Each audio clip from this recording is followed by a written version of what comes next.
lorsque on vit une vie sans donner à cette vie un sens, c'est une vie qui devient très très lourde à vivre et même parfois être difficile à vivre, puisque je crois que ce qui nous fait réveiller tous les matins et nous dit je vais aller, c'est puisque on s'est fixé un objectif, il y a un sens qu'on a donné à sa vie, et à chaque fois quand on se réveille le matin, on sent que j'ai quelque chose que je dois faire, j'ai un objectif à atteindre, je dois transformer quelque chose. Et moi, je dis souvent autour de moi, on peut avoir plusieurs sens qu'on donne à la vie.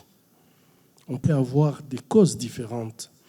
Mais moi, j'ai toujours eu ce sentiment que si je devrais vivre seulement pour moi, je ferais très peu, puisque je n'ai pas besoin de tout ce que je fais si c'était seulement pour moi. Et donc, une vie n'a de valeur, n'a de sens, n'a de motivation d'être vécue que lorsqu'on la vit pour les autres, lorsqu'on la vit pour une cause. Ça vous permet à chaque fois de vous dire, de pousser les limites.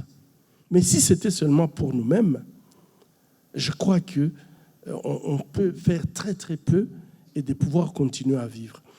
Je dis aux jeunes, vous ne pouvez pas achever, vous ne pouvez pas faire des choses dans la vie si vous ne vous fixez pas un sens à votre vie qui vous pousse à pouvoir aller toujours de l'avant et pousser les limites de ce qu'on est en train de faire.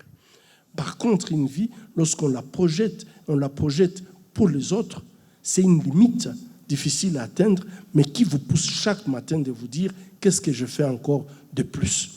Je vois ça et j'ai toujours dit, écoutez, essayez chaque fois quand vous arrivez au travail, posez-vous la question, aujourd'hui, qu'est-ce que je vais faire de bien pour une personne? Une personne seulement.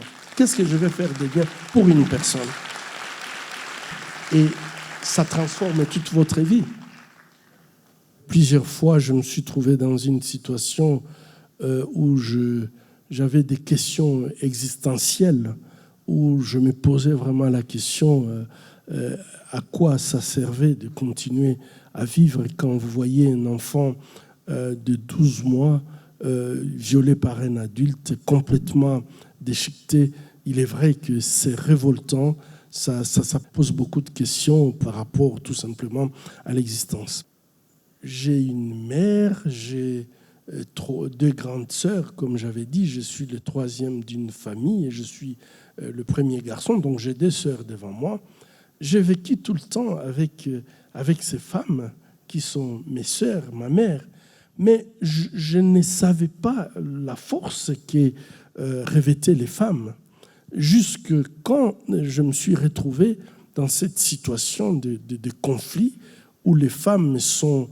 la bataille s'est faite sur le corps des femmes, et quand je vois la capacité des femmes de se mettre debout, leur capacité de résilience, lorsqu'elles passent par une souffrance extrême, mais également, c'est que les femmes ne se battent pas pour elles-mêmes, elles se battent aussi pour les autres.